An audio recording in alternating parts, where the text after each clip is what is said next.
আম্মা আর কিছু দিয়ে আমার পারবো না আমি। কি বলো তুমি? মানে এটুকু খাবার খাই বলতেছো পারবো না, এটা হইলো? খাও মিয়া। আম্মা বেশি করে দেন তো। আরে না। জামাই মানুষ লজ্জা পাইতেছে। পুরো ভাইজান কি আমার এটা কোনো কথা, মাছ দিয়ে খাইতেছি আমি, আপনি এর মধ্যে মাংস দিয়ে দিলেন, খাওন যায়? আরে ভাইজান কি বলেন, মাছ দিয়ে মাংস খাওয়া যায় না? আপনার ভাইজান কি করে জানেন? না। সে তো আমাকে বাড়িতে গেলে মাছ, মাংস, দুধ, ডিম, মোলাও সব একসাথে খায়। না মানে ওই থেকে খাবার তো একই পেটে যাইবো মিজান, আলাদা করার কোনো দরকার আছে? আমার গ্রামের একজন আছে মমতাজ জানাম, এরকম সবকিছু মিলে খায়। কি জানেন ভাবি, শরীরের একটা পশম নাই, সব করে গেছে। খাও মিজান খাও। আচ্ছা ঠিক আছে, খাইতেছি, কিন্তু আর কিছু দিয়ে না আমার, আমি আর পারবো না খাইতে, আর দরকার নাই। খাইতে পারবে না মানে কি? শ্বশুরবাড়ি আসছো কেন? শ্বশুরবাড়ি আসছো যেহেতু খাইতে হবে। দাও, দাও, দাও। আরে আরে আমি দিতেছি। আচ্ছা, আমি মাছ দিতেছি। আরে আমি কি রাগ, আমি কি রাগ খোস? আরে খাওয়া যান ভাইজান, এটা কি কোনো মানুষের পক্ষে সম্ভব? আরে আরে খাও। দই দেন না, এই চামচ দাও। এই মিজান, বুঝছি বুঝছি, আম্মা আমাকে রাগ করতেছো কেন? না না, রাগ করতেছি না, আপনি চাইতেছেন আমি খামো, অসুবিধা নাই, সব মিলে একদিন খাই দেখি কেমন লাগে। দেন দই এটা দেন। তো তোমার আদর করে আমরা খাওয়াইতেছি, কেউ আদর করলে সেটা কদর রাখতে হয়। খাও খাও, কষ্ট করে খাও খাও। খাও। আমার তো মজা হয়েছে। ডিম দেন, ডিমটা খাও মিজান। ডিমটা পুষ্টি পুষ্টি। কি রে ময়না? একটা জিনিস আমি আপনাদের বলি, মানে সব জিনিসের তো একটা সিস্টেম আছে। ধরেন এই ডিমটার কথাই বলি, হ্যাঁ, মুরগি ডেইলি একটা ডিম পারে, এটা তো নিয়ম আছে। এখন কয়টা ডিম?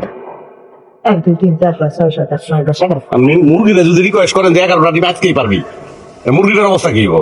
আচ্ছা বাদ দাও, এগুলো হইতেছে আমার কিন্তু ওই অবস্থা করতেছে না আমার। এগুলো হচ্ছে মানে মানে সূত্র মন্ত্র যুক্তি, দরকার নাই। মানে তুই আমগর বংশের মেয়ে এরকম ছোট লোক কি লেগে আমার একটা ডিম দিছ? ভাইজান নেন পান খান। আমাকে বাড়ির সবাই আবার খাওয়ানোর পর পান খায়।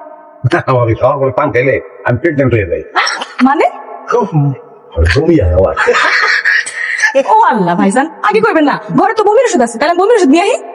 বমির ট্যাবলেট খাওয়ার লিগে পান খাইতেই ভাই, এই পান খাওয়া নিয়ে দৌড়াদৌড়ি করতেছে, পান আমি খাইতে পারি না, বুঝাই এখন আমি বুঝাইলে মনে বুঝবো। এই বউ পান খাইতে চাইতেছে না, জোরাজোরি করার দরকার নাই, তুমি যাও, আমি ওর জন্য অন্য জিনিস নিয়ে আসছি, যাও। আচ্ছা ঠিক আছে, আমি নিয়ে আসি।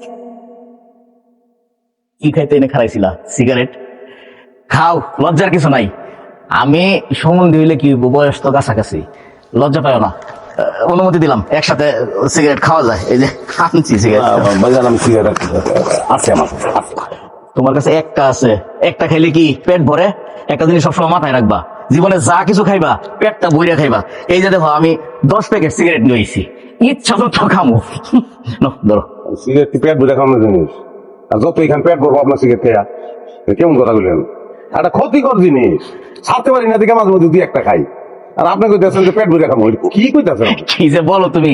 আমি তোমার আগে একবার বলছি না, এটা সবসময় মাথায় রাখবা, যা খাইবা পেটটা বইরা খাইতে হয়। আমি তো মনে করো বসলে একবার মন মতো টাইম না, তারপরে উঠি, সবসময় তো খাইতে ইচ্ছা করে না। এখন তুমি আমি 2 ভাই মিললা সিগারেট সবটি সন্ধ্যা পর্যন্ত টাইনে টাইনে শেষ করবো। মানে সকালে শুরু করবো, সন্ধ্যা পর্যন্ত সিগারেট খাবো? হ্যাঁ, এই যে এখন তো শুরু করে সন্ধ্যা বন্ধ খাবো। ধরো তুমি ডাইল আনতে পারেন? ডাইল কেন? ডাইল একটা মাছের ঝোল, যেমন করতেছেন পেটটা বুঝে খাইতে গো, সিগারেট ভাঙ্গা ডাইল দিয়ে মাইটা খাবো, নাইলে তো উপায় নাই। এই রসিকতা করতেছো, ধরো তুমি সিগারেট ধরো। আর কি করেন? শুরু করো। না না, খাবো না। আরে এই লজ্জা পাইছে, সমুদ্রে এত লজ্জা পায় মানুষ? মেশন ছিল নাকি? 10 প্যাকেট সিগারেট, সেটা কি বুকা গেল? এটা খুঁজে ধরি আবার খাও মস্কে।